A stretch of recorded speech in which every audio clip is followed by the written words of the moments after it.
Gracia? Miguel, anong ginagawa mo rito?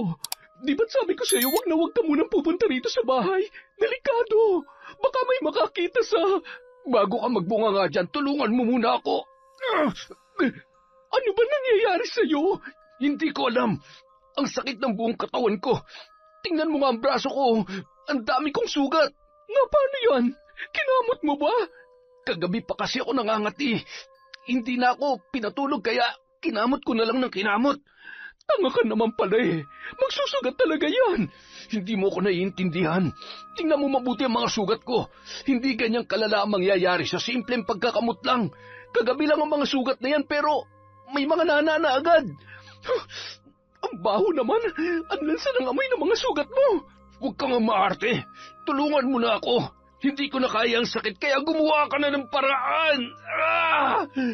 Taon 2017, Cebu. Nagmula si Alma sa isang may kayang pamilya. Dahil sa negosyo ng mga magulang ay nagawa niyang makapagtapos ng kolehiyo sa isang magandang eskwelahan. Sa edad pa lamang na 23 ay nagtatrabaho na siya at nakakapag-ipon na ng sariling pera. Mabilis siyang nakaipon dahil hindi naman niya kailangang suportahan ang kanyang mga magulang. Lahat ng kinikita niya ay sa kanya lamang napupunta. Kaya naman, nang makapag-asawa na, ay iniwan na niya ang pag-oopisina at nagpasyang pagtuunan na lamang ng pansin ang pagiging may bahay at ina sa nag-iisa nilang anak ni Berto na si Kokoy. May nabili silang lote sa isang malayong barangay na pinatayuan nila ng bahay. At nang makalipat doon, hindi niya inaasahan na magkakaroon siya kaagad ng kaibigan. Ngunit taliwas sa buhay ni Alma, lumaki naman sa mahirap na pamilya si Gracia.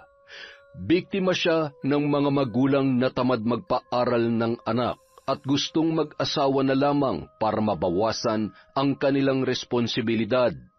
16 anyos pa lamang si Gracia nang ipagkasundo siya ng kanyang ama kay Miguel na isang tricycle driver sa kanilang lugar. Mas matanda sa kanya ng 10 taon ang lalaki nung mga panahon na yon. Masipag naman at madiskarte sa buhay kaya di kalaunan nagustuhan niya rin yun. Naging magnobyo't magnobya sila at nakatira na sa iisang bubong habang hinihintay pa ang pagtungtong niya ng legal na edad. Dahil menor de edad pa lamang siya noon, ay nakiusap muna siya na wag muna silang mag-aanak. Pagtungtong niya ng edad na 18, doon na sila nagkaroon ng supling. Nasundan yon ng nasundan hanggang sa umabot na sa 8 ang anak nila ni Miguel sa kasalukuyan. Sa dami ng kanilang anak ay hindi na sumasapat ang kinikita ng asawa ni Gracia sa pamamasada. 17 anyos na ang kanilang panganay at hindi pa yon maaari magtrabaho, kaya iginapang na lang muna nila ang pag-aaral noon, sa pag-asang kahit isa man lamang sa kanilang mga anak ang makatulong sa kanila pagdating ng araw. Kapag may pagkakataon naman, tumatanggap na lamang si Gracia ng labada at kung ano-ano pang trabaho para makatulong sa gastusin. Sa kabila ng hirap na pinagdaraanan ni Gracia at ng kanyang pamilya, nagbago ang takbo ng kanyang buhay nang makilala niya si Alma. May mga dati na silang kapitbahay roon, pero dahil walang trabaho sa kanilang lugar, karamihan sa mga bahay na malapit sa kanila ay bihira ng uwian ng may-ari. Ang pinakamalapit lamang ay ang nilipatan ni na Alma. Ilang buwan ding ginagawa ang bahay na yon at sa unang tingin pa lamang alam na niyang mapera ang may-ari noon, kaya naisip niya agad na kaibiganin. Anak, tingnan mo, ang ganda-ganda talaga ng bahay ni na Alma, tsaka mukhang mabait din siya. Magandang bahay, ibig sabihin mapera sila, Nay. Buti na lang kinausap niya ako agad. Tingin ko nga ay magkaibigan na kami. Seryoso ka ba, Nay? Sila makikipagkaibigan sa atin na ganito kapangit ang bahay? Bakit? Judgmental ba sila? Hindi mo pa nga nakikilala eh. Kayo lang naman kasi ang may gusto makipagkilala sa kanila. O bakit? Sinabi ko bang makipagkilala ka sa kanila? Hindi naman ah. Ay naku, Nay. Umaasa lang kayo na totoong kaibigan talaga ang turing yan sa inyo. Langit at lupa ang pagitan nyo eh. Napakanega mo. Susubukan ko lang naman eh. Ikaw talaga. Kahit nasubukan nyo pa, Nay, wala rin yan. Kapag naging magkaibigan kayo, hindi rin yan tatagal. Bakit mo naman nasabi yan? Malasan lupang pinagtayuan nila ng bahay. Sabi ng kaklase ko, bago pa tayong maging taga rito, may nakatayo na talagang bahay dyan sa tapat natin. Matapobre daw yung may-ari, tapos palagi nag-aaway yung mag-asawa. May isang malalang away daw na nangyari na naging dahilan kaya namatay yung asawang lalaki. Ngayon may bago na may-ari ng lupa at tinayuan pa ng bahay, siguradong mamalasin din ang nakatira dyan. Kapag minalas pa ng sobra, baka may mamatay din sa kanila. Shh! Tigilan mo nga yan!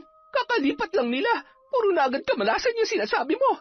Mamaya magkatotoo yan kawawa naman sila! Noong una, hindi pa alam ni Gracia kung paano makikipagkilala sa bago nilang kapitbahay. Dahil sa itsura pa lamang ng babae ay nahihiya na siyang lumapit. Ngunit nang subukan niyang bumati at makipagkwentuhan sandali, doon niya na nalaman na mabait naman pala si Alma.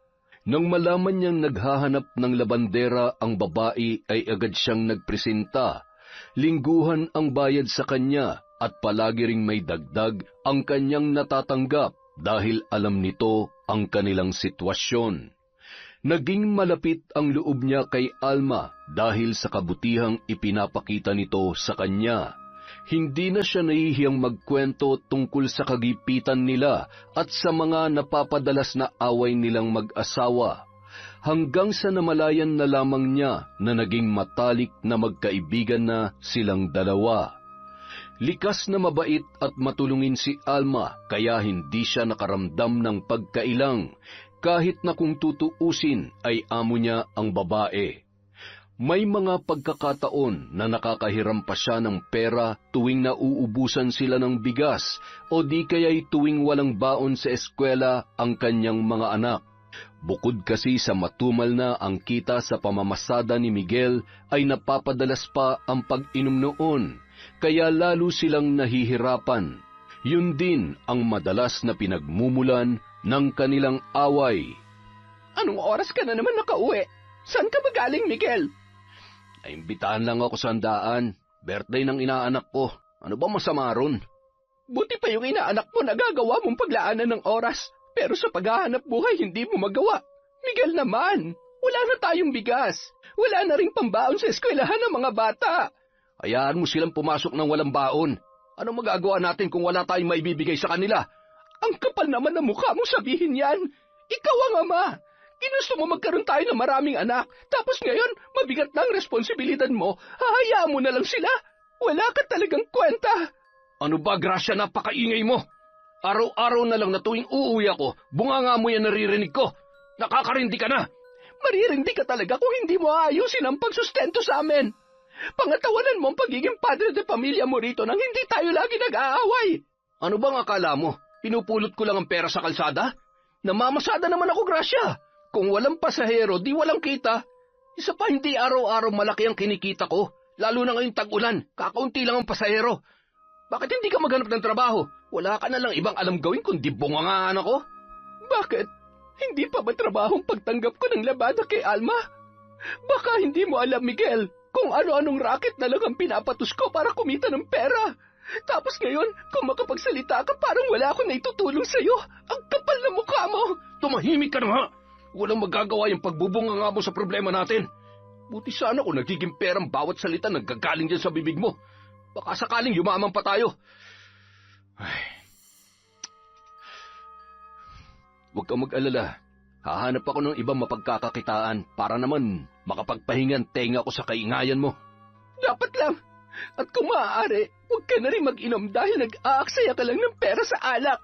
Sus, pati ba naman yun pakikialaman mo pa? Minsan na nga lang magsaya ang tao eh. Wow, buti ka pa. Nagagawa mo pa magpakasaya sa kabila ng problema natin sa pera. Ayos lang pala sa'yo na magutom ang mga anak mo basta masaya ka, ganun ba yun, ha? Anak ng teteng naman, oh. Itiko mo na nga lang yung bibig mo. Pag ako napuno sa'yo, baka tumabingi ang pagmumukha mo. Natahimik na lamang si Gracia sa sinabing yon ng kanyang asawa dahil ayaw niya ring masaktan. Minsan na siyang napagbuhatan ng kamay ni Miguel at nagtamo siya ng pasa dahil doon. Ngunit napapadalas ang kanilang pag-aaway, hindi pa rin gumagawa ng paraan ang lalaki para kumita ng mas malaki-laki para sa 8 nilang anak. Nadagdagan na rin ang utang ni Gracia kay Alma, kaya nahihiya na siya na lumapit pa sa bagong kaibigan. Mare, galing dito kanina yung bunso mong anak. Gutom na gutom kaya pinasabay ko na sa pananghalian namin kanina. Nako, nakakahiya naman, Mare. Pasensya ka na, ha? Hinihintay ko pa kasing makauwi si Miguel para makabili kami ng bigas at kahit sardinas man lang pang ulam. Hindi na pala nakatiis yung bunso ko. Ay nako, pasensya ka na talaga, ha? Ano ka ba? Wala namang problema yon. Natutuwa nga ako sa anak mo kasi napakabibong bata. Magkasundo sila ng anak ko. Halos hindi na nga sila maghiwalay kanina habang naglalaro eh. Ay, mabait kasi talaga yung bunso ko kaya hindi na ako nagugulat na ganun siya sa anak mo. Pero, Mare, salamat ha. Buti na lang, hindi ka kagaya ng ibang nanay dyan na kayang ipagtabuyan ng anak ko at pagdamutan ng pagkain dahil hindi naman nila kaano-ano. Naku galing din naman kasi kami sa hirap kaya hindi ko yun gagawin sa iba, lalo na sa mga anak mo. Welcome sila dito sa bahay namin ni Berto. At ikaw naman, kung wala kayong maisaing, huwag kang mahihiya magsabi, ha? Pwede naman kitang pautangin ng bigas. May mga stock kami ng delata rin dito. Hayaan mo, minsan isasama kita dun sa gulayan na madalas kong pinupuntahan. Ililibre kita. Mura lang ang mga gulay ron. Sumama ka para may pang-ulam kayo kahit papaano. Nako, salamat talaga, Mare. Napakabuti mong kaibigan sa akin. Ay nako, maliit na bagay lang yon. Natutuwa nga ako na may kaibigan na ako rito eh. Alam mo naman, ang daming tsismosa rito at mga inggitera kaya mahirap magtiwala sa kanila. Hindi ko alam kung totoo ba yung mga ngiti nila o gusto lamang talaga nila ako makausap. Huwag ka mag-alala. Tunay mo akong kaibigan, Mare. Pinanghawakan ni Alma ang sinabing yon ni Gracia. Mabait naman kasi talaga ang kaibigan niyang yun, kaya hindi siya nagdadalawang isip na tumulong kahit sa mga anak nito. Tuwing naglalaba sa kanya si Gracia ay binubusog niya yon ng merienda at nagpapadala pa ng pagkain para sa kanyang mga anak na naiiwan sa bahay. Dahil sa kanyang kabutihan, marami ang may gustong maglabada sa kanya, ngunit dahil mas kailangan yon ng kanyang kaibigan, hindi na siya naghanap pa ng iba. Ngunit sa katagalan, may napapansin na si Alma sa babae. Bukod sa napapadalas na ang paghiram nito ng pera, ay hindi na rin maayos ang paglalaba ni Gracia. Kung hindi man siya, ay namumuti naman ang mga dekolor nilang damit dahil sa kapabayaan. Nang hindi na siya makatiis, nagpasya na siyang kausapin ang kaibigan ng silang dalawa lamang. Mare, huwag mo sanang mamasamain ang sasabihin ko, ha? Bakit, Mare? Ano bang meron? Yung nilabhan mo kasi nung nakaraan, ang daming nasirang damit. Yung iba ron, kabibili lang ng asawa ko, kaya ayun, nagalit siya sa akin. Sabihan ko raw ang labandera dahil baka sa susunod ay mas marami pang damit ang masira. Ay, naiintindihan ko naman na problemado ka sa ngayon kaya siguro nawawala sa isip mo ang... Ibig mo bang sabihin nagpapabaya na ako sa paglalaba ko? Diretsuhin mo na lang ako, Mare. Gusto mo na ba akong palitan? Mare, hindi naman sa ganon. Sinabi ko lang talaga sa'yo para mas mag-ingat ka sa susunod. May kamahalan din kasi yung damit na kumupas eh. Yung mga damit naman ni Kokoy, nandun pa rin ang mantsa kaya ayaw niya nang isuot. Medyo maselan kasi ang batang yun sa damit kaya kailangan talagang malinis ang sinusuot niya. Nakakainsulto ka naman, Mare. Ginagawa ko naman ang lahat para makapaglaba ko ng maayos, pero may nasasabi ka pa rin. Hindi ko naman sinasadya kung may nasira akong damit eh. Yun nga ang sinabi ko sa asawa ko, na hindi mo naman sinasadya yun. Kaya nga ngayon palang sinabihan na kita, para hindi na maulit sa susunod. Huwag mo naman masamain yun, Mare. Ganyan naman talaga kayong mga may pera. Porket binabayaran nyo lang kami, akala nyo, ayos lang sa amin na mainsulto at mapahiya. Ano? Teka lang muna, Mare. Hindi naman kita iniinsulto at ipinapahiya. Kaya nga mas pinili kong kausapin ka ng tayong dalawa lamang, hindi ba? Mare naman, intindihin mo naman ang pinupunto ko. Wala akong intensyon na ipahiya ka. Pero yun ang naramdaman ko, Mare. Kaya pasensya na. Hayaan mo, sa susunod, iingatan ko na ng sobra mga mamahalin yung damit. Ay, saka na lang siguro ulit tayo mag-usap, Mare. Kapag pareho ng malamig ang ulo natin, baka kasi kung ano pang masabi natin sa isa't isa. Mabuti pa nga. Bagamat hindi nagustuhan ni Alma ang ipinakita ni Gracia, mas pinili na lamang niyang magpasensya. Naiintindihan naman niya ang pinanggagalingan nito, lalo na't sunod-sunod pa rin ang mga problema nilang pangpinansyal. Ngunit ng mga sumunod na linggo, mas lalo pang lumala ang perwisyong dala ng kanyang kaibigan na humantong na sa isang sagutan. Mare, sabi mo nung nakaraan, iingatan mo na ang mga nilalabhan mo. Tingnan mo naman na nangyari sa damit ng anak ko. Halos mabutas na sa dami ng bleach na inilagay mo. Hindi ko naman sinasadya yun, Mare. Hindi na naman sinasadya. Lagi na lang bang ganyan ang idadahilan mo, Gracia? Kabibili lang ng uniform ng anak ko na nasira mo. Hindi naman namin pinupulot ang pera. Sus, ang arte-arte mo naman. Marami naman pera ang asawa mo ah. Bumili na lang kayo ng bago. Ano bang akala mo sa asawa ko? Tumatayin ng pera? Nagtitipid rin kami dahil hindi kami ubos biyaya, Gracia. Binabayaran ka naman namin ng tama. Kaya kung pwede sana, ayusin mo ang trabaho mo. Para kasing nananadya ka na eh. Pinagbibintangan mo ba ako na naninira ng mga gamit ninyo? Ibang klase ka rin ah. Hindi na kita kailangang pagbintangan dahil hindi lang ito isang beses nangyari. Mas malala lang ngayon. Kaya pasensya ka na kung hindi ko na ito palalampasin. Para hindi na tumaulit at hindi na ako makapagbitaw para masasakit na salita, kukuha na lang ako ng ibang tagalaban namin. Ano? Papalitan mo ako? Ang kapal naman na mukha mo? Dahil lang sa simpleng pagkakamali, magkakaganyan ka na? Para namang hindi tayo magkaibigan yan, Alma. Yun na nga eh. Lagi mong ginagamit ang pagkakaibigan natin kaya akala mo ayos lang na makasira ka ng damit namin. Tsaka huwag mo nga akong masabi-sabihan ng makapal. Ikaw nga ang dapat sabihin ko nun eh. Masyado ka na kasing abusado. Napakayabang mo naman. Porket mapera kayo?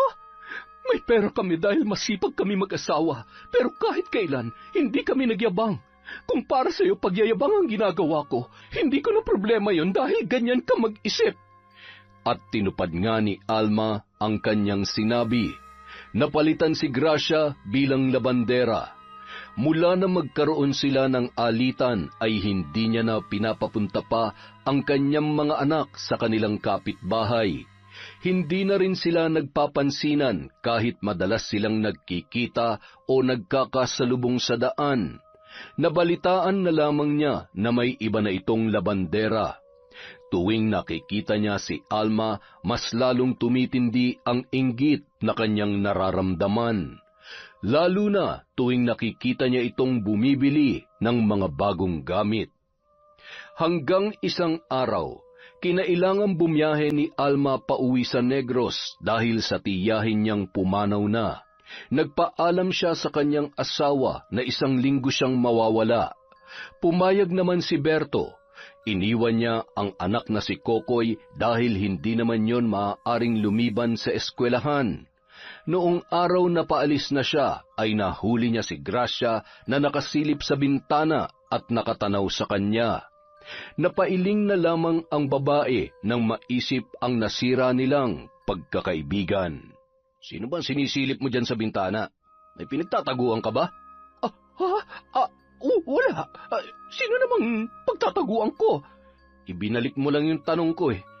Siya nga pala, napapansin ko, hindi na kayo nag-iimika ni Alma. Hindi ka na ba naglalabas sa kanya? Bakit pa ako maglalabas sa kanya eh? Pinalitan na ako ng buwisit na yon. Akala ko ba isang gandikit kayo? Ano nangyari sa inyo? Huwag mo nga akong tawanan. Hindi ko kasalanan kung yumayabang na siya. Palibhasa mayaman, ang taas-taas ng ere. Paanong ang taas ng ere? Napaka-arte niya. Dati naman hindi siya nagre-reklamo sa paglalaba ko. Aba, ngayon, ang dami nang sinasabi. Kesyo kabibili lang daw nung damit, tapos nasira ko agad. Parang ang sama-sama akong tao dahil lang doon. Baka naman kasi talagang pumalpak ka. Bakit pa parang kinakampihan mo pa siya? Ako ang asawa mo rito, kaya dapat akong kinakampihan mo. Wala akong kinakampihan. Kaya nga inaalam ko kung ano nangyari, di ba? Kasi ikaw, palagi mong pinapairal yung init ng ulo mo. Kulang na lang, pumutok ng mga ugat mo sa utak eh. Pwede naman magsalita ng kalmado lang. Yung swabe lang. Hindi yung lagi ka na lang galit kahit wala pa namang nakakagalit. Huwag mo nga akong pangaralan. Hindi kita teacher, ah. Yan ang problema sa'yo. Ang gusto mo, ikaw na lang palagi ang pinakikinggan. Ayaw mo nang pinagsasabihan ka. Lahat minamasama mo. Baka yan talagang dahilan kaya galit na galit ka ron kay Alma. Pinagsabihan ka lang niya pero ikinagalit mo kaagad kahit na alam mong nagkamali ka. Huwag mo nga mabanggit-banggit ang pangalan na yan. Kung makapagsalita ka, parang mas pinapaboran mo pa siya. Ano, gusto mo na ba si Alma? Anak ng tipaklong naman, oh. Bahala ka nga dyan. Linisin mo muna yung utak mo para hindi ka nagkakaroon ng kaaway. Sunod-sunod pa ang naging away ng mag-asawa. Umaabot pa sila sa puntong nagkakasakitan na at nakikita pa yon ng mga bata. Walang magawa si Gracia kundi iiyak na lamang ang hirap ng kanilang sitwasyon. Baon na sila sa utang. Halos araw-araw nang may kumakatok sa bahay nila para maningil. Kahit rumakit siya ay hindi pa rin sasapat ang kanyang kinikita para ibayad sa kanyang mga utang. Sa pagkain pa lamang ay ubos na ang maghapon niyang pinagpaguran. Isang hapon, kauuwi lamang ni Gracia mula sa pagtitinda ng gulay nang matanaw niya ang kotse ni Berto. Mula roon, lumabas ang lalaking sapo ang balikat na tila nakakaramdam ng pananakit sa parteng yun. Napakunot noo ang babae at wala sa sariling lumapit sa asawa ng dati niyang kaibigan. Paring Berto? Ayos ka lang ba? Oh, Gracia, ikaw pala. Kanina pa kasi sumasakit ang balikat ko eh. Pati nga ang likod ko. May kilala ka bang masahista rito? Masahista bang kailangan mo? Marunong ako magmasahe. Talaga? Oo, paano? Puntahan na lang kita mamaya, ha? Pero... Pare, mahusay ako magmasahe. Huwag ka mag-alala, hindi naman kita babalian ng buto kung sakali. Kung di mo na itatanong, masahista rin ang nanay ko. Sa kanya ako natuto. Bakit hindi mo pagkakitaan ng pagmamasahe mo?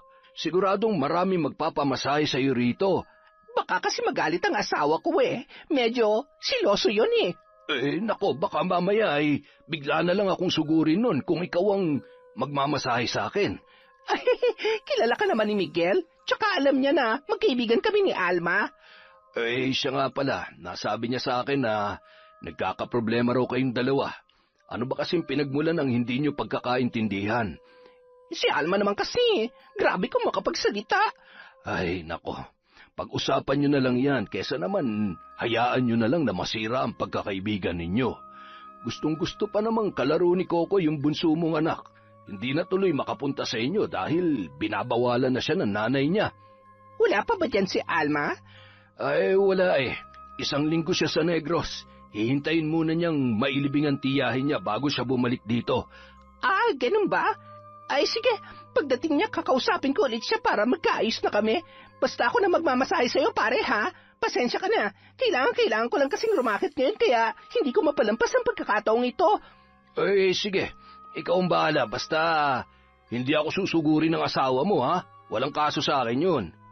Bagamat sinabi ni Gracia kay Berto na magpapaalam naman siya sa kanyang asawa, ay hindi niya yun ginawa. Batid niyang hindi siya noon papayagan kung sakali. Iniwan niya ang mga anak niya sa bahay matapos ipagluto ng pagkain at hindi na sinabi pa kung saan siya pupunta. Walang ibang pwedeng makaalam tungkol sa kanyang binabalak. Pagpatak ng 7:00 ng gabi, tumanaw siya sa labas ng bahay para alamin kung tapos nang maghapunan ang mag-ama. Kadalasan naririnig niya ang ingay ng alagang aso ni Berto tuwing tapos na ang hapunan. Saka lamang pinakakain ng mga yon ang alaga kapag tapos na ring kumain. Madalas siya roon nung hindi pa sila nagkakaroon ng alitan ni Alma, kaya halos kabisado na niya ang ginagawa ng buong mag-anak sa buong maghapon. Inamoy-amoy pa ni Gracia ang sarili bago lumabas ng bahay. Bago pa man yun ay naligo siya at nagsuot ng maayos na damit para presentable kapag siya ay humarap na kay Berto. Siniguro niya rin mabango siya para hindi yun mandiri sa kanya sakaling lapitan niya ang lalaki. Nang makitang nakabukas ang gate ay pumasok na lamang siya roon. Naabutan niya ang kumpare niyang nakaupo sa sofa na malapit sa may pintuan, kaya nakita siya kaagad. Berto, pare, pasensya ka na, pumasok na ako ha. Nakabukas kasi yung gate nyo kaya dumiretso na lamang ako. Iniwan ko talagang bukas yun para hindi ka na magtawag pagpunta mo rito. Teka, kumain ka na ba? Hindi pa nga eh. Pumunta na ako agad dito dahil baka maaga kang matulog. Hindi naman. Hinihintay talaga kita. Hindi rin naman ako makakatulog kung patuloy pa rin sa pananakitang likod at balikat ko.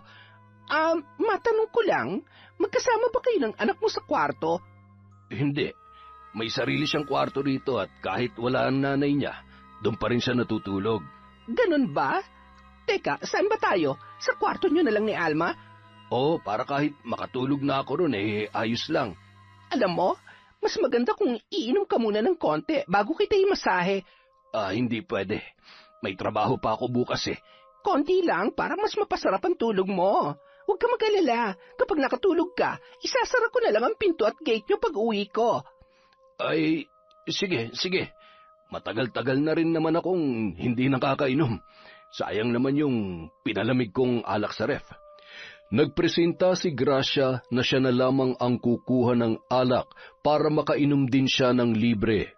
Natawa na lamang sa kanya si Berto na walang kaalam-alam sa binabalak ng babae ng gabing yon. Matapos niyang kunin ang inumin nilang dalawa, inudyukan niya si Berto na uminom ng uminom hanggang sa makarami na ang lalaki. Dahil kaunti lang naman ang ininom niyang alak, nagawa pa rin niyang magmasahe. Ngunit habang ginagawa yon ni Gracia ay pasimple niyang tinutukso si Berto. Ang tigas pala ng braso mo, Berto. Nag-gym ka siguro, no? Bihira, paminsan-minsan. Dito lang ako sa bahay madalas mag-workout.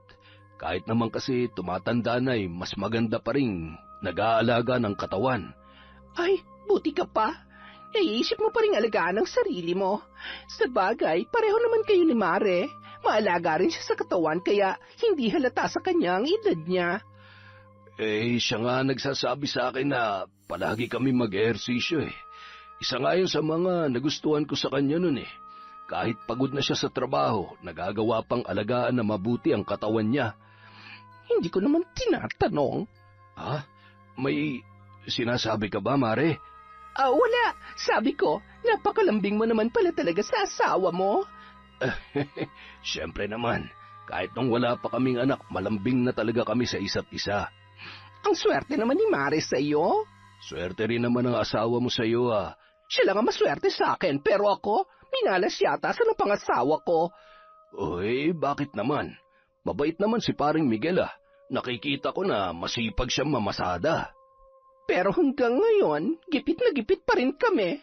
Ay, huwag na nga lang natin pag-usapan yon. San ba yung masakit? Dito ba? Ayan, dyan nga. Aray, ang sakit. Nasobrahan ka na yata sa kakatrabaho eh. Sanay na ako sa trabaho sa restaurant. Nakatulog kasi ako kanina nang nakayuko Paggising ko, sumasakit na ang likod ko tsaka balikat ko. May naipit yatang ugat. Huwag ka mag-alala. Magaling akong magmasahe, kaya bukas, magaan na ang pakiramdam mo. Nagtatrabaho si Berto bilang isang chef sa Chinese restaurant sa bayan.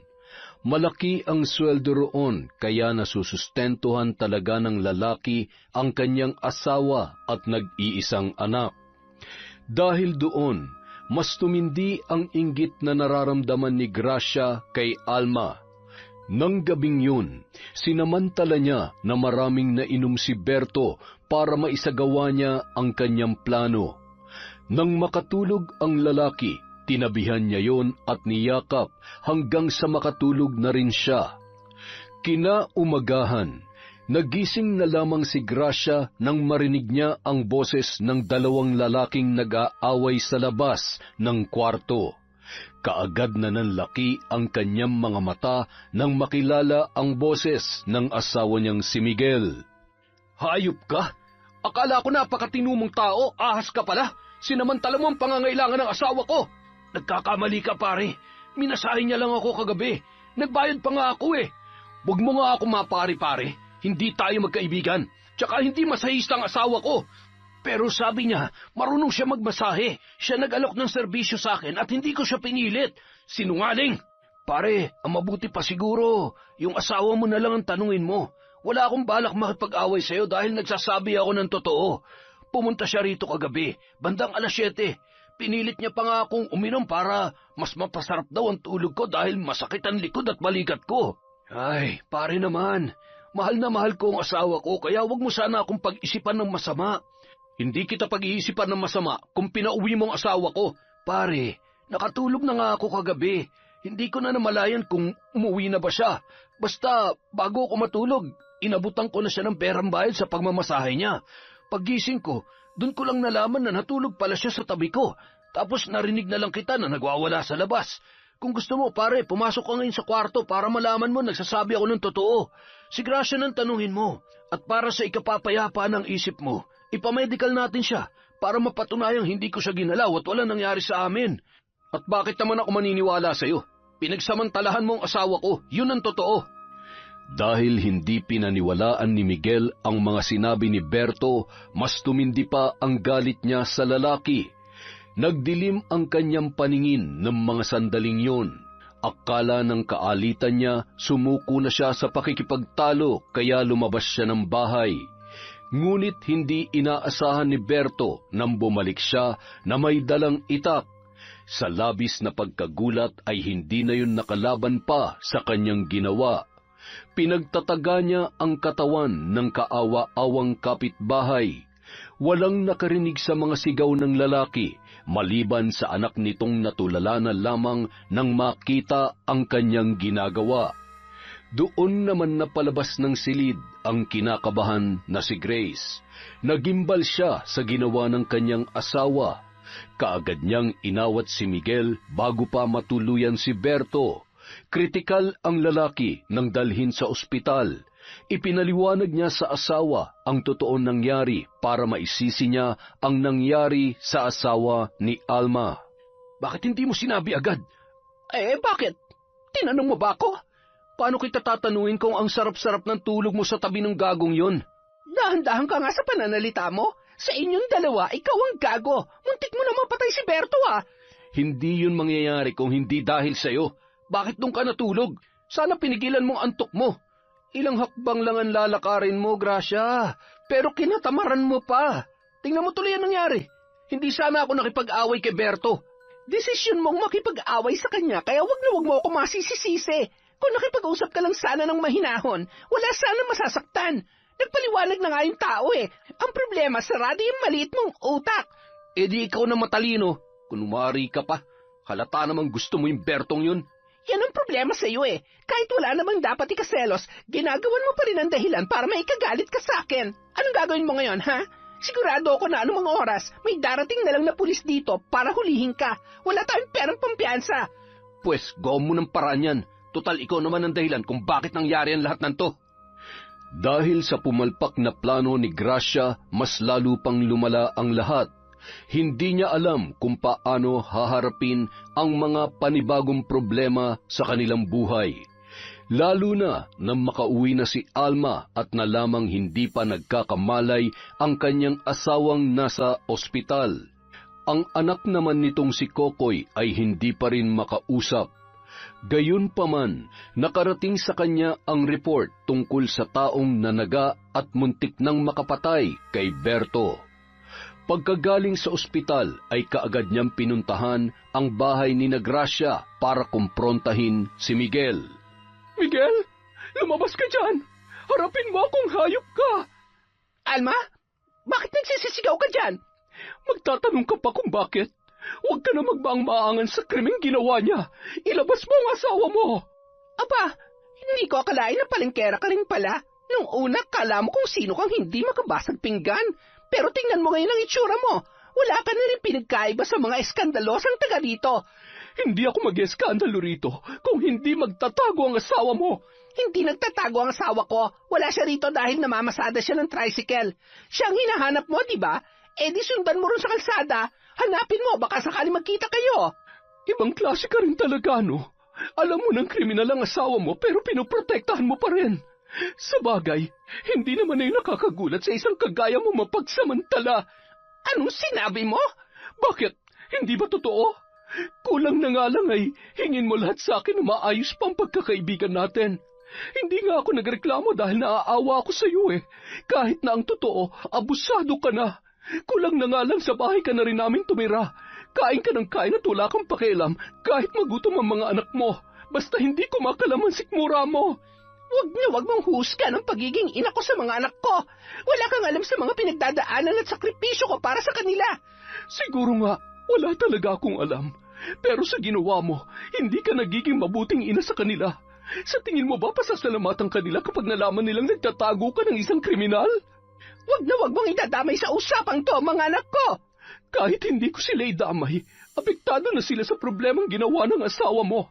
Kaya kung ayaw mong mas lumala pa ito, ilabas mo na siya para mapanagutan niya ang ginawa niya sa asawa ko.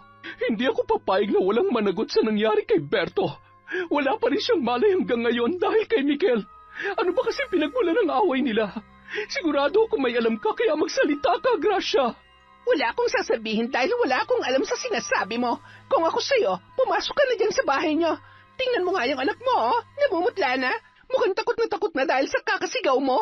Anong klase kang ina, ha? Anong klase akong ina? Ako yung inang hinding-hindi kagaya sa'yo. Kawawa lang ang mga bata sa isang magulang na katulad mo, Gracia. Akala ko pa naman noon, mabuti kang tao. Pero sa pagtatago mo sa asawa mo ngayon, parang inamin mo na rin na may kasalanan ka sa naging pag-aaway nila. Malalaman ko rin ang totoo. At kapag nalaman kong ikaw ang dahilan kung bakit na-comatose kayo ng asawa ko, sisiguruhin kong pareho kayo ni Miguel na hihimas na malamig na rehas. Dahil sa sinabing yun ni Alma, hindi napigilan ni Gracia na makaramdam ng takot. Alam niya sa kanyang sarili na kapag nakulong sila ni Miguel ay wala nang maiiwan pa sa kanilang mga anak. Hindi niya kakayaning mapunta lamang sa kung saan ang mga bata at may posibilidad pang mapahamak. Mukhang matagal pa bago magkamalay si Berto, ngunit ang ikinakatakot niya ay kapag nagsalita si Kokoy. Naroon ang bata nang saktan ng asawa niya ang ama noon. Nasaksihan nito ang lahat, kaya kapag nakapagsalita na ang bata, ay tiyak na ikakapahamak nila yon ng kanyang asawa. Hindi na alam ni Gracia kung ano ang gagawin. Hindi siya mapakali tuwing iniisip na maaari siyang makulong katulad ni Miguel. Naisip niya na mabuti pa ang asawa niya dahil nagawa na kaagad nitong magtago. Ang alam niya, dun yun pumunta sa bahay ng malapit niyang pinsan. Nasa iisang barangay lang sila, pero sinabihan siya ni Miguel na wag na munang maglalalabas. Siya naman ay pilit na nag-iisip ng paraan kung paano masusolusyonan ang problema sa anak ni Alma. Hanggang sa isang umaga, nagulat na lamang siya nang makita si Kokoy na naglalakad sa kalsada. Tulala at sunod-sunod ang pagpatak ng mga luha. Kokoy, ayos ka lang ba? Papa, pinatay niya si Papa. Pinatay niya si Papa. Kokoy, hindi pa patay ang Papa mo. Wala pa lang siya malay ngayon pero gigising din siya anumang oras.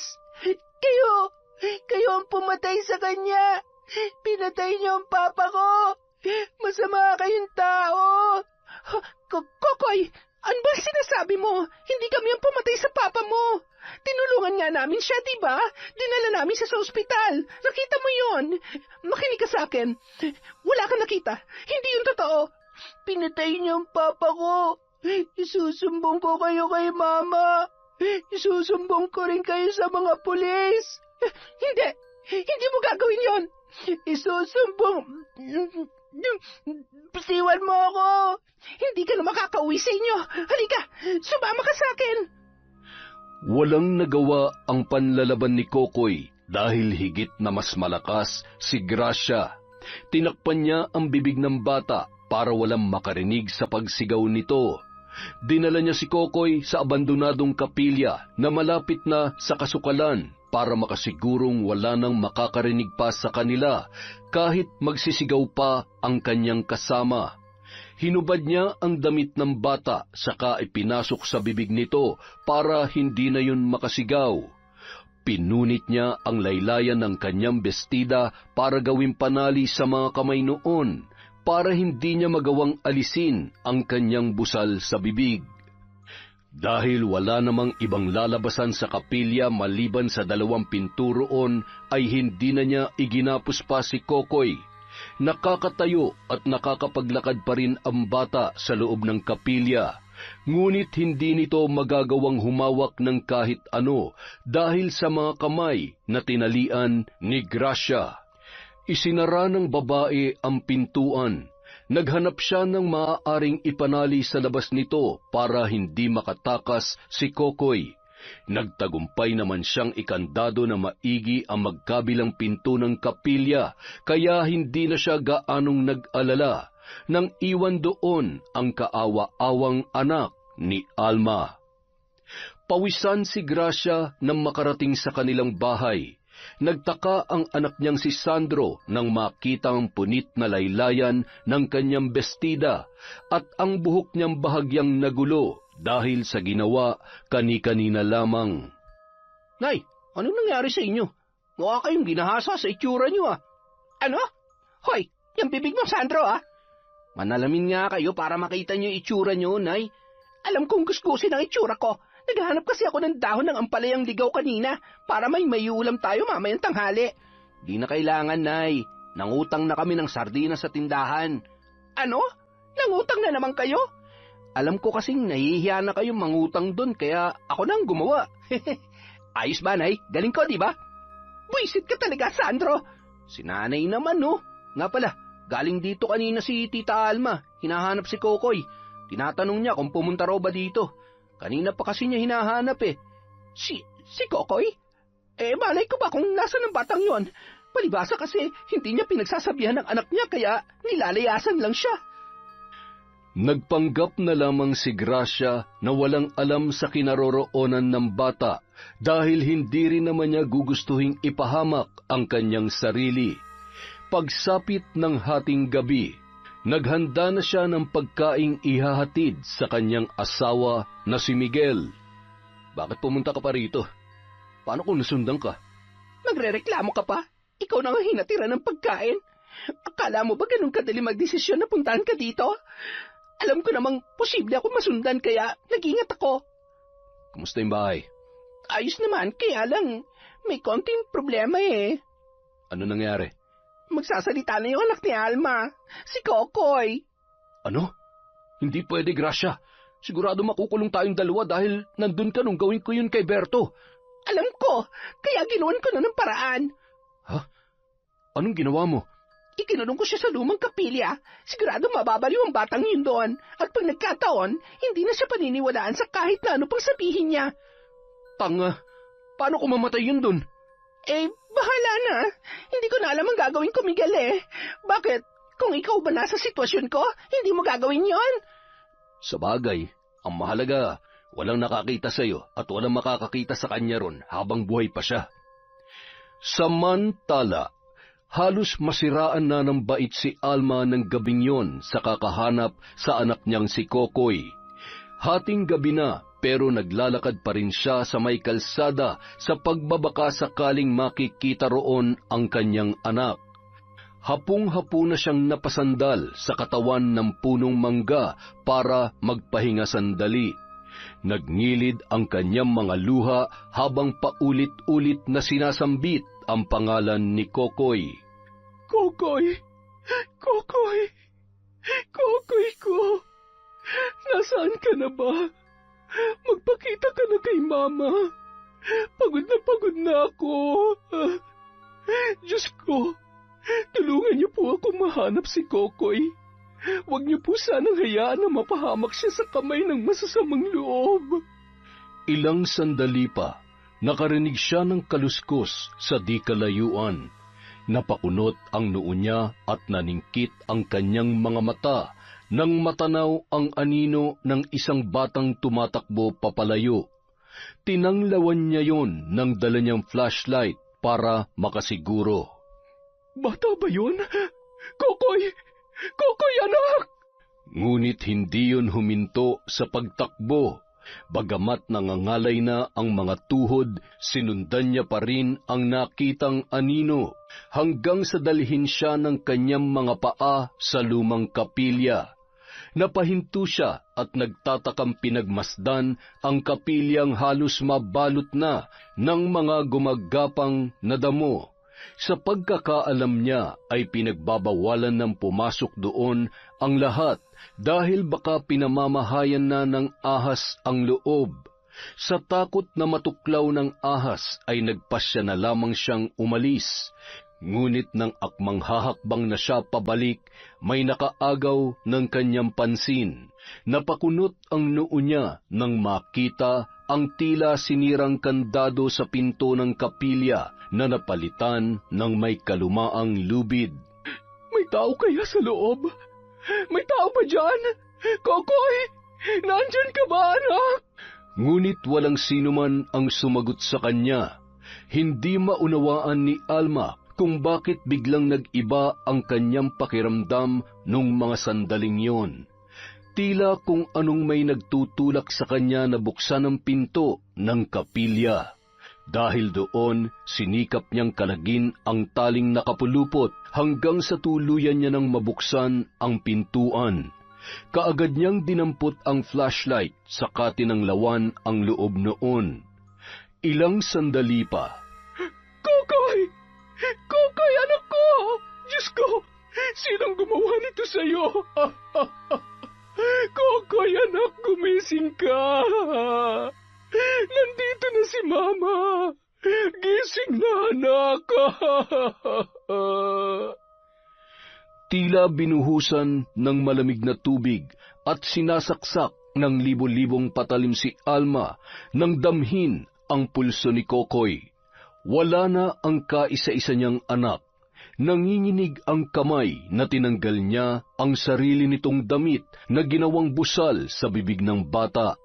Nakahubad na ang anak niya ng abutan doon at namumutla na rin ang buong katawan.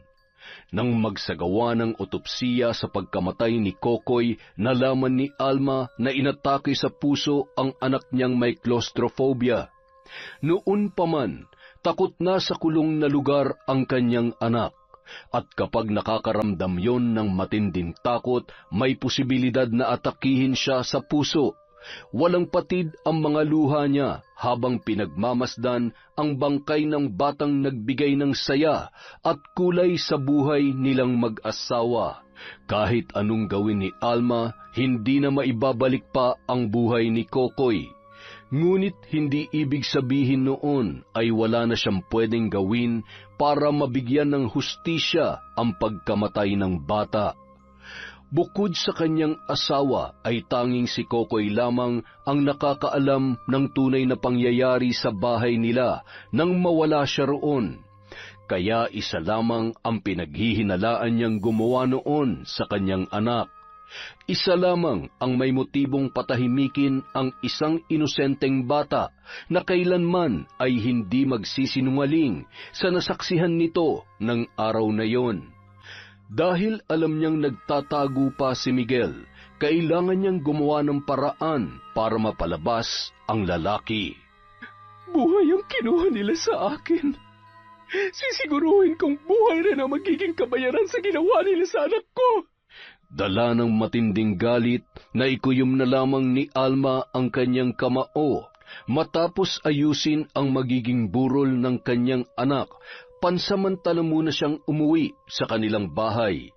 Mabuti na lamang at may mga kaanak siyang dumating para tumulong sa kanya sa pag-aasikaso ng burol ni Kokoy. Ayaw niyang doon iburol sa bahay ang anak, kaya sa punerarya na lamang pinapupunta ang mga makikipaglamay. Isa pa sa mga dahilan niya ay wala pa silang masyadong kakilala sa kanilang lugar, kaya mas minabuti niyang mga kaanak na lamang ang pupunta roon. Habang nagmamaneho si Alma pauwi, bigla niyang natapakan ang preno. Lumakas ang kabog ng kanyang dibdib nang makita ang isang matandang babaeng nakatayo sa harapan ng kanyang kotse. Dali-dali siyang bumaba para kumustahin ang lagay noon. Sus Mariosep, Lola, ayos lang po ba kayo? Ayos lamang ako, iha. Hindi naman umabot sa akin ang kotse mo. Naku, buti na lamang po at hindi kayo nasaktan. Diyos ko, sumakit ang dibdib ko rin ah. Ay teka, saan po ba kayo pupunta? Gabing-gabi na po, Lola. Delikado po maglakad na mag-isa rito. Kung ganon, pwede ba akong makisakay sa'yo? Saan po ba kayo bababa? Sa bahay mo. Po? Wala na kasi akong mauuwian. Pinalayas ako ng mga anak ko dahil ang tingin nila sa akin ay isang pabigat na lamang. Naku, kawawa naman po pala kayo. Halina po kayo, Lola. Sumakay po kayo. Malaki po ang bahay namin, kaya pwedeng-pwede kayo roon. Salamat, iha. Napakabait mo naman. Ano nga pala ang pangalan mo? Alma po ang pangalan ko. Kung gusto niyo po, yun na lang ang itawag niyo sa akin. Kayo po, Lola, ano pong pangalan niyo? Turing, yun ang itawag mo sa akin. Iniuwi ni Alma sa bahay niya ang matandang babaeng nakita sa daan, kahit na hindi niya pa yun lubusang kakilala. Pagkarating sa bahay, kaagad siyang naghanda ng pagkain para sa kasama.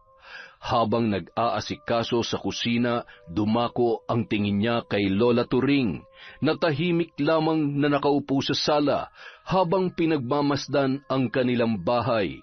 Mula kisame hanggang sahig, doon huminto ang tingin ng matanda at maya-maya ay nag-angat yon ng tingin sa kanya. Nabahiran ng dugo ang sahig na ito. Po? Hindi siya namatay, hindi ba? Sino po? Asawa mo ba siya? Nasa ospital po ang asawa ko. Wala pa rin po siyang malay hanggang ngayon. May bumugbog sa kanya at pinagtataga ang katawan niya habang wala siyang kalaban-laban. Pero ang mga taong sangkot sa nangyari, ayaw pa rin umamin hanggang ngayon, at ang lalaking muntik na makapatay sa kanya ay nagtatago pa rin. Ayaw niyang harapin ang kanyang ginawa. Anong gusto mong mangyari sa taong yon, iha? Gusto ko siyang maparusahan. Gusto ko siyang mamatay. Alam kong siya rin ang pumatay sa anak ko. Pinatay niya ang anak ko na walang kalaban-laban. Napakabuti ni Kokoy. Malambing siya at makajos. Wala siyang ibang ginawa kundi maging mabuti sa iba, pero ganun na lamang ang sinapit niya. Dalawa ang taong sangkot sa nangyari. Paano niyo po nalaman? Nakita ko. Isang babae at isang lalaki ang gumawa nito sa asawa at anak mo. Ang bahay na yun sa tapat niyo.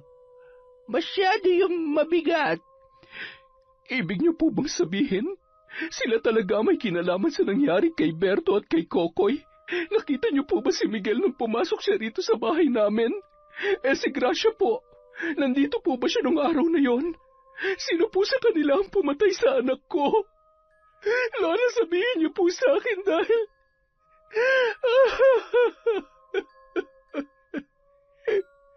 Dapat po silang mabulok sa kulungan. Hindi sapat ang mabulok lamang sila sa kulungan, Alma. Buhay ang kinuha ng taong yon sa'yo, hindi ba? Buhay sa buhay. Yon ang pinakamabigat na parusang maibibigay mo sa taong nagkasala sa'yo. Pero, paano ko po gagawin yon?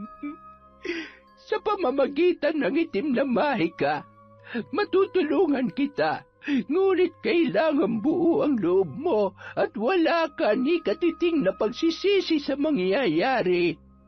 Gagabayan kita sa dapat mong gawin. Kahit ano pa mang paraan, buong-buo na po ang loob ko, Lola. Kung matutulungan niyo po ako, nakikiusap ako sa inyo. Tulungan niyo po akong parusahan ang mga taong yon sa pinakamasakit na paraan. Makakaasa ka. May paghihiganti mo sila. Walang nakakaalam na sa bahay ni na Alma tumutuloy si Lola Turing. Pinili niyang ilihim yon nang sa ganon ay mas mapadali ang kanilang plano.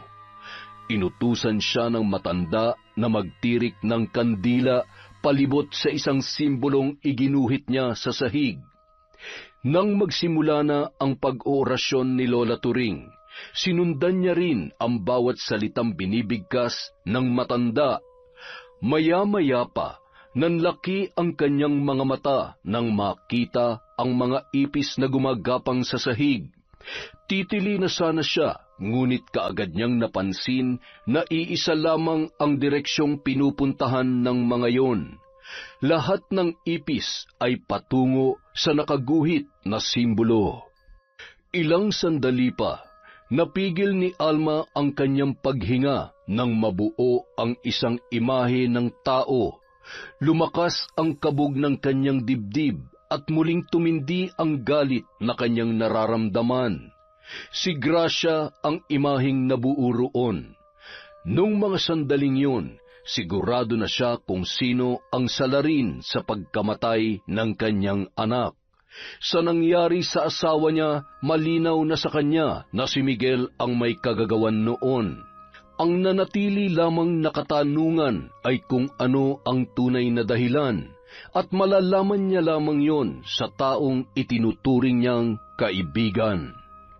Makalipas ang 2 araw, nagsimula na ang kalbaryo sa buhay ni Gracia. Mas lalong tumindi ang kagipitan nila mula noong nagtago na ang kanyang asawa.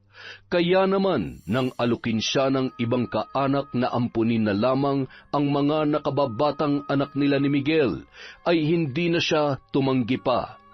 Yun ay kahit hindi naging madali sa kanya ang lahat.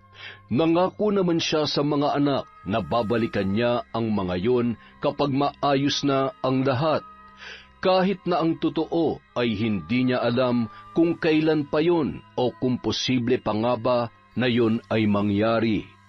Hindi niya akalain na mauubos ang mga anak niya sa ginawa niyang pagpapaampon sa ilan pa nilang mga kamag-anak. Ang 2 sa mga bata ay naglayas na lamang at sinabing maghahanap ng kahit anong trabaho kesa ipaampun niya. Ganoon din ang kanyang panganay. Nang mawala lahat ng mga bata, sa kanya lamang naramdaman ang matinding kalungkutan at pangungulila. Kasalukuyan siyang naghahapunan nang makarinig siya ng sunod-sunod at malalakas na katok mula sa pinto ng kanilang kusina. Buisit naman, oh! Sino ba kasi ang kumakatok? Gracia! Miguel? Anong ginagawa mo rito? Di ba't sinabi ko na sa'yo na huwag ka munang pupunta rito sa bahay? Delikado! Baka may makakita sa... Bago ka magbunga nga dyan, tulungan mo muna ako. Aray ko! Ano ba nangyari sa'yo? Hindi ko alam. Ang sakit ng buo kong katawan.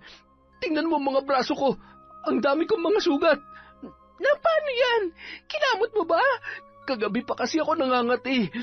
Hindi na ako pinatulog kaya kinamot ko ng kinamot. Tanga ka naman pala eh. Magsusugat talaga yan. Hindi mo ako naiintindihan. tingnan mo mabuti ang mga sugat ko. Hindi ganyang kalala mangyayari sa simpleng pagkamot lang. Kagabi lang ang mga sugat ko pero may mga nana agad. Ang baho naman! Ang lansa ng amoy ng mga sugat mo! Halos maduwal si Gracia sa itsura ng mga sugat ni Miguel nang ito ay umuwi sa kanilang bahay.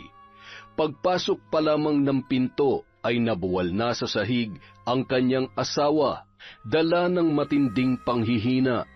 Matapos alalayan at linisan ang mga sugat, naghanda naman siya ng makakain. Nang pakakainin niya na si Miguel, bigla na lamang siyang napatili nang makita ang malalaking langgam na gumagapang sa mga sugat ng kanyang asawa. Ngunit ang mas nagpagimbal sa kanya ay nung makita niya ang mga langgam na tinatangay ang mga piraso ng laman mula sa mga sugat sa magkabilang binti ng lalaki. Napahiyaw na lamang yon, dala ng matinding kirot na nararamdaman. Ano pa bang tinatayo-tayo mo dyan? Alisin mo mga langgam na to sa sugat ko. Paano ko gagawin yon? Nakikita mo ba kung gaano karami mga yan? Oo, nakikita ko. Hindi ako bulag. Pero ikaw, may utak ka naman kaya gawa mo ng paraan. Aray, ang sakit. Bilisan mo na, Gracia. Kumuha ng tubig ang babae sa pag-aakalang maitataboy niya ang mga langgam na kumakagat sa binti ni Miguel. Ngunit kahit naubos na ang isang timba ay wala man lang ni isa sa mga yun ang umalis. Sa tindi ng kapit ng mga ito ay tila nakabaon na ang mga yun sa balat ng kanyang asawa. Hindi umuubra ang tubig, Gracia. Umisip ka na ibang paraan. Parang hindi ko nakakayanin ng sakit kapag hindi pa natanggal ang mga pesteng langgam na to sa mga sugat ko. At teka lang naman, hindi ko na nga alam kung paano gagawin ko para maitaboy ang mga yan eh. Apoy, magsindi ka ng papel. Ilapit mo sa sugat ko. Ano? Paano ko mapasok ka? Ilapit mo lang, tanga. Hindi ko sinabing sunugin mo ang binti ko. May utak ka naman, di ba? Buisit ka? Ako pang pagsasalitaan mo ng ganyan ngayon? Kung pabayaan kaya kita, ha? Sa tingin mo, may iba pang tutulong sa'yo. Huwag mo na nga akong bantaan. Asawa mo ako, kaya kailangan mo akong tulungan. Sinunod ni Gracia ang sinabi sa kanya ni Miguel. Kumuha siya ng papel at isa-isang sinindihan ang mga yun at saka inilapit sa binti ng asawa para itaboy ang mga langgam. Ngunit kahit idikit niya na ang apoy sa balat nito, hindi pa rin nilulubayan ng mga insekto ang sugat. Maya-maya, natigilan siya na mapansing halos mapunit na ang laman ni Miguel dahil sa lumalaking mga sugat. Ang sakit! Akin na yung papel! Ako na magtatabi sa mga buwisit na to! Heto, ayusin mo, baka masunog yung balat mo. Wala na akong pakialam. Hindi ko na kaya ang sakit, kaya kailangan ko nang gawin to. Ngunit kahit nasunog na ang ilan sa mga langgam, ay hindi pa rin nilulubayan ng iba ang sugat ni Miguel. Ilang sandali pa, nanlaki ang mga mata ni Gracia nang makitang sumiklab na ang apoy sa kaliwang binti ng kanyang asawa. Nataranta siya at kaagad na kumuha ng tubig para patayin ang apoy, at nang maapulan niya yon, nanlamig naman ang buong katawan niya nang makita ang binti ng asawa na halos buto na lamang ang natira. Nawalan ng malay si Miguel dahil sa nangyari. Magdamag niyang binantayan ang asawa dahil sa labis na pag-aalala. Kinabukasan, wala na ang mga langgam, ngunit mas lalo pang nabulok ang mga sugat ng kanyang asawa, kaya napilitan na siyang maghanap ng manggagamot. Dahil wala siyang kilalang manggagamot sa kanilang lugar, kinailangan pa niyang magtanong-tanong, hanggang sa makahanap siya sa kabilang barangay. Nang makita ng matanda ang mga sugat ni Miguel, alam na kaagad noon na binabarang ang lalaki. Kinilabutan siya sa sinabi nito na walang balak na buhayin ng sinumang gumagawa noon ang kaisa-isang taong nakakasama niya. Nagbigay ng ilang herbal na gamot para sa sugat ni Miguel ang matandang manggagamot. Tanging yun lamang daw ang maitutulong noon sa kanyang asawa. Albularyo na raw ang kailangan nila at hindi isang simpleng manggagamot lamang na gumagamit ng mga herbal. Makalipas ang ilang araw, tuluyan na ring gumaling si Miguel. Hindi niya yon inaasahan dahil ang sabi ng manggagamot ay merong may balak na pumatay sa kanyang asawa. Hindi ko akalaing gagaling pa ang sugat ko. Biruin mo, kita na yung buto ko. Takpan natin ito mabuti. Akala ko, yun na magiging katapusan ko. Sino ba kasing nakaaway mo at nangyari yan sa'yo? Wala naman akong iba nakakaaway kundi si Berto lang. Pero paano namang siya magpapabarang sa akin? Hindi pa nga yung nagkakamalay sa ospital. Ay, pambihira to nangyari sa akin, oo. Gumaling nga ang mga sugat ko. Hindi naman ako makalakad na mabuti tulad ng dati. Hindi na rin ako makakapamasada dahil sa nangyari sa kaliwa kong binti. Magpasalamat ka na lamang at buhay ka ngayon. Kung napakasama ng taong nagpabarang sa'yo, baka hindi ka na nga talaga binuhay. Sa lagay na yan mukhang pinatawad ka pa. Pero, sino nga kaya ang gagawa nito sa akin? Teka, hindi kaya si Alma? Oo nga, no? Ang tagal nang nananahimik at hindi nagpapakita ng babaeng yon. Hindi kaya may ginagawa na siya para gantihan tayo? Hindi malabong mangyari yun. Paano kung sa tahimik niyang yun at sa kabutihang pinapakita niya nun sa iyo ay may lihim palang pagkatao niya? Baka siya pa mismo ang bumarang sa akin. Hindi siya makaganti dahil alam niya nagtatago ako, Gracia. Tama. Mukhang siya nga may kagagawan niyan sa'yo. Humanda siya sa akin. Bakit? Ano gagawin mo? Wala ka na ron. Matapos ilibing ang bangkay ni Kokoy, nagpasya na munang umuwi si Alma bago dumiretso sa ospital. Gusto niyang kumustahin ang lagay ni Lola Trining sa bahay niya dahil naiwan lamang yon na mag-isa roon habang abala siya sa pagpapalibing sa kanyang anak. Pagdating ni Alma, sa labas pa lang ng bahay ay nag-aabang na ang nakapamaywang na si Gracia. Napabuntong hininga na lamang siya nang makita ang dating kaibigan. Mukhang alam niya na ang dahilan kaya naroon ang babae. Anong ginagawa mo rito? Nagtatanong ka pa talaga? Bakit hindi mo nalang sagutin ang tanong ko? Ganun ba kahirap yun para sa'yo? Bakit mo ipinabarang ang asawa ko? Huwag kang tatanggi dahil alam kong ikaw lang ang may motibong gawin yon. Ibig sabihin, nandyan ang asawa mo. Pero nakapagtataka lang kung bakit hindi niya pa isinusuko ang sarili niya. Sa ginawa mo sa kanya, patas na kayo. Wala na siyang kasalanan sa inyo ng asawa mo. Halos patayin niyo na siya. Halos patayin? Sa iyo pa talaga mismo nanggaling yan? Sa bagay, hindi mo naman nakita ang kalagayan ng asawa ko ngayon sa ospital. Pero sasabihin ko na lang para naman may alam ka. Muntik na ring mamatay ang asawa ko. Buti pa nga ang asawa mo nakakasama at nakakausap mo pa. Yung asawa ko, hanggang ngayon, hindi ko pa rin makausap at hindi ko pa rin makasama. Hindi ko nakasalanan yon. Hindi ako doktor at mas lalong hindi ako magician para alisin siya sa sitwasyon niya. Hindi ko hinihiling sa'yo na pagalingin mo ang asawa ko. Ang gusto ko, hustisya para sa nangyari sa kanya at hustisya sa pagkamatay ng anak ko. Pagkamatay ng anak mo? Wala na si Kokoy? Oo, wala na ang anak ko dahil may isang demonyo nagkulong sa kanya sa lumang kapilya at basta na lamang siya iniwan doon. Malamig, malamok at inaahas na ang lugar na yon. Sakit sa puso ang ikinamatay ng anak ko at nangyari yon dahil nakaramdam siya ng matinding takot. Takot siya sa mga kulong na lugar. Kaya nga 2 bintana ng kwarto niya at sinadya namin palakihin para sa kanya. Tapos ikukulong lang siya ng hayop na nagdala sa kanya roon. Alam mo na ba kung sino ang gumawa noon sa kanya? Oo, alam ko na kung sino. At sisiguruhin ko na magbabayad siya sa pagpatay niya sa anak ko. Nakikiramay ako, Alma. Hindi ko kailangan ng pakikiramay mo. Umalis ka na at galingan mo lang ang pagtago sa asawa mong kriminal. Makakarma rin kayo. Biglang nakaramdam ng takot si Gracia sa mga sinabi sa kanya ni Alma. Mukhang alam na nga ng dati niyang kaibigan na siya ang nagkulong kay Kokoy sa lumang kapilya. Ngunit ang kanyang ipinagtataka ay kung paano yun nalaman ng babae dahil sigurado naman siya na walang nakakita sa kanya. Dahil sa nangyari, hindi nakatulog si Gracia. Magdamag siyang nakatitig sa bubong ng kanilang bahay at bumabangon pa tuwing nakakarinig ng ingay.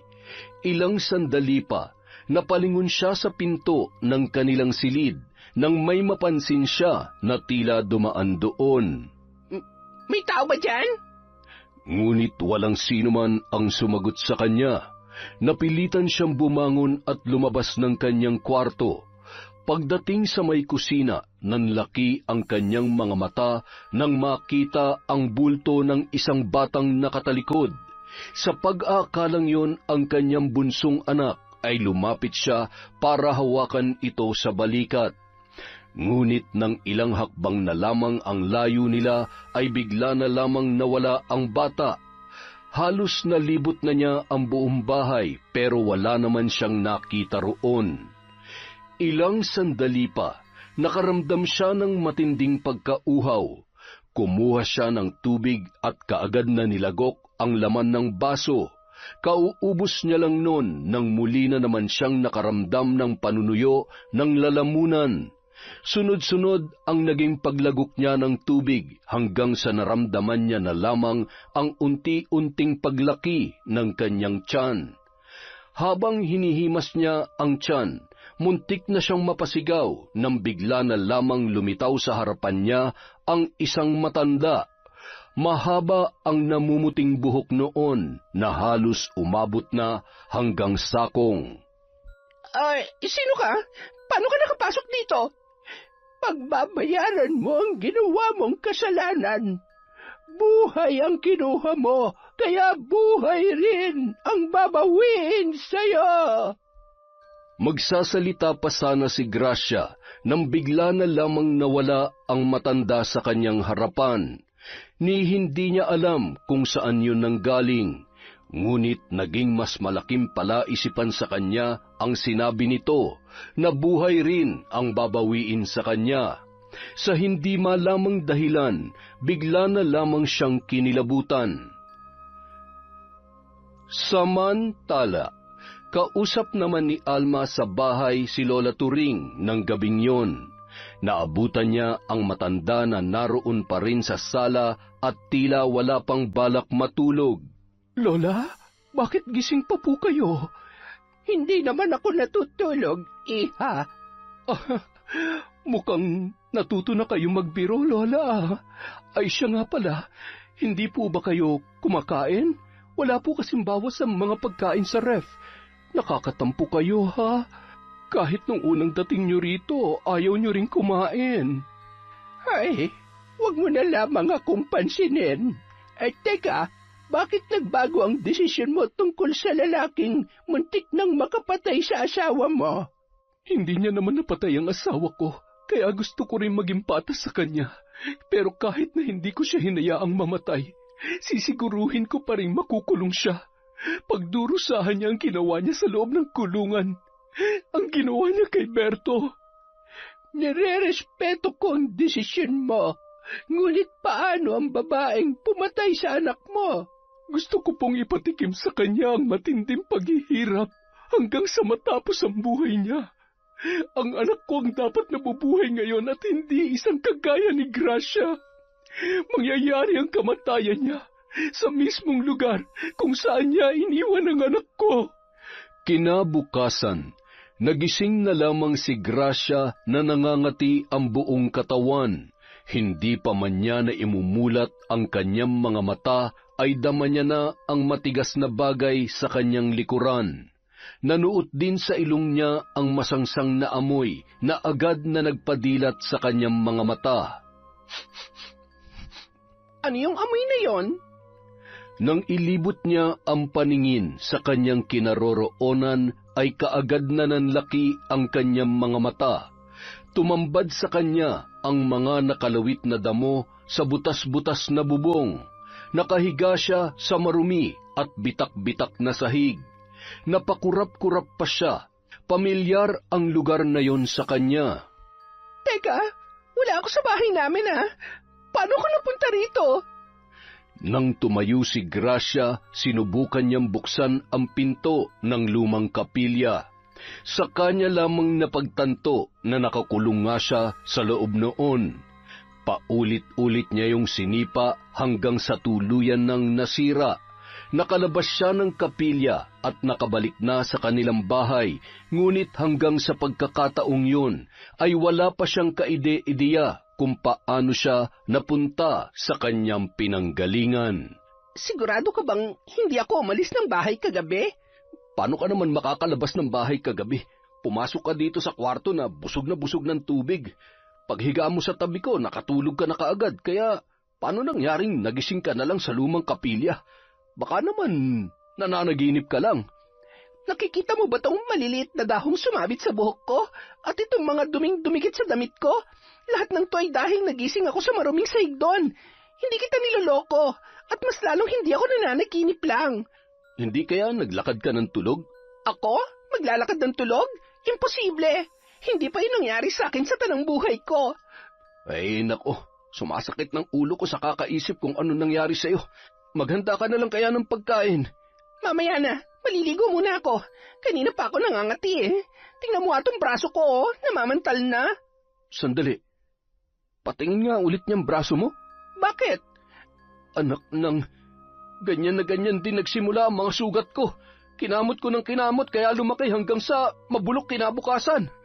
Ano? Ibig bang sabihin, may nambabarang din sa akin? Nasagot ang tanong ni Gracia nang sa loob lamang ng isang araw ay halos buong katawan niya na ang may pantal. Dahil sa matinding pangangati ay kinamot niya yon ng kinamot hanggang sa mabilis nang naging sugat. Pagsapit ng gabi, halos hindi na maihakbang ni Gracia ang kanyang mga paa nang pati ang alak-alakan niya ay puro sugat na.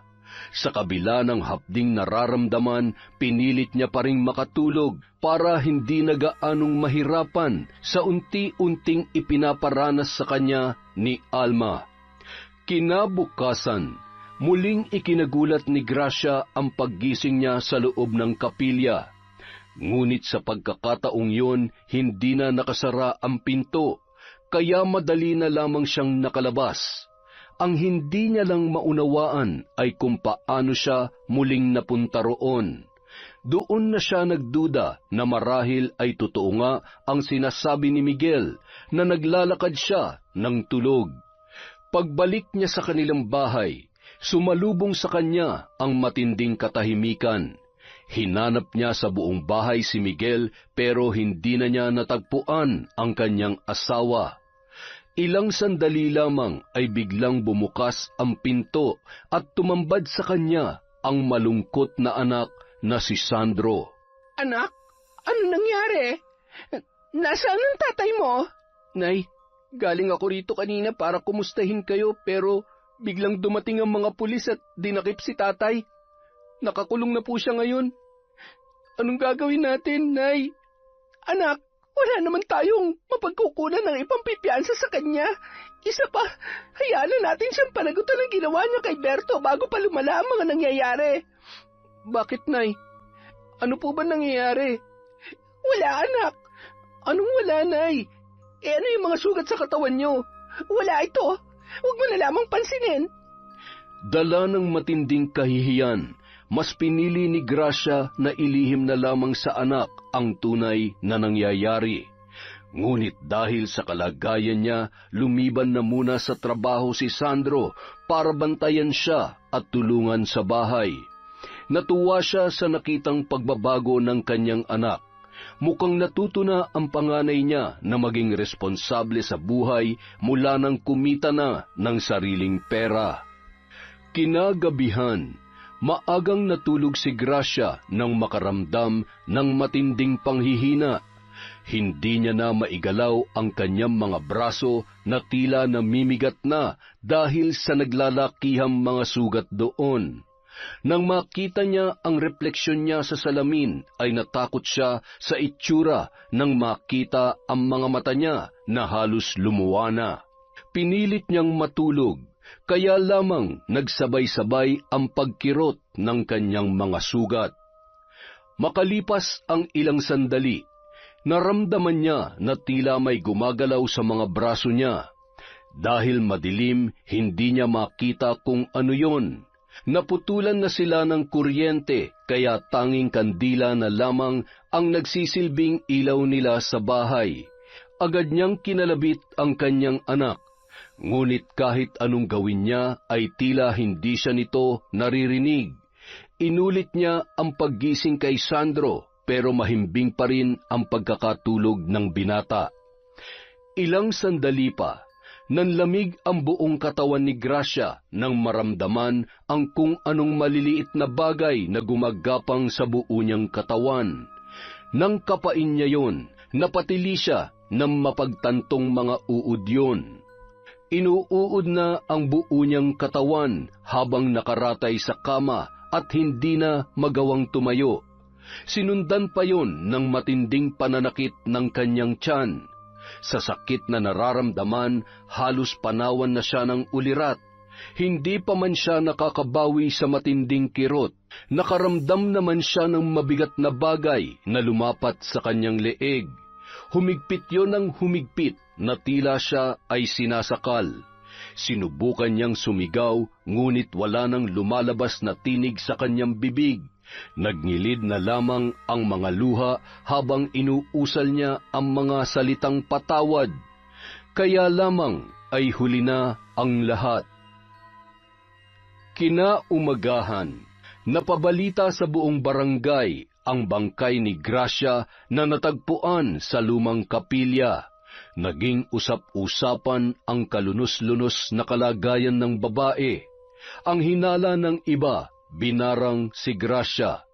May iba naman na nagsasabi na nagpatiwakal na lamang ito dahil sa matinding kahirapan at pangungulila sa mga ipinaampong anak. Sa lahat ng mga katanungang yun, isang tao lamang ang nakakaalam ng kasagutan. Nung araw na yon, magpapaalam na sana si Alma at magpapasalamat kay Aling Turing. Ngunit hindi niya na nakita sa loob ng kanyang bahay ang matanda. Hinanap niya yon at sinubukang magtanong-tanong. Makalipas ang ilang oras ng paghahanap, saka lamang siya nakahanap ng nakakakilala sa matanda. Ngunit hindi niya inaasahan ang nalaman tungkol doon. Matagal na raw napatay si Aling Turing na isang kinatatakutang mambabarang sa lugar na yon. Sabi ng matandang nakausap niya, kahit patay na ang matanda ay gumagala-gala pa rin ito sa lugar. Bagamat pumanaw na ang katawan nito, nananatili pa rin ang bagsik ng kanyang barang dahil sa taglay na itim na mahika. At mananatili raw yon hanggat buhay ang itim na libro. Umuwing tulala si Alma habang isa-isang binubuklat ang itim na libro na tanging alaala na naiwan sa kanya ng matanda.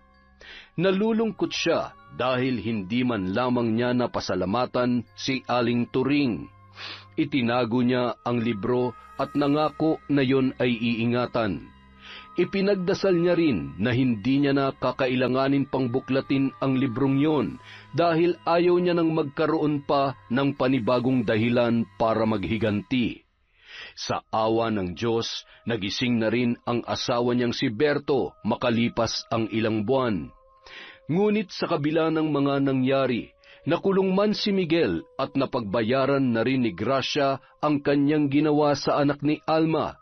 Hindi pa rin nila matatakasan ang pinakamalungkot na katotohanan sa buhay nilang mag-asawa, ang pagkawala ng kaisa-isa nilang anak.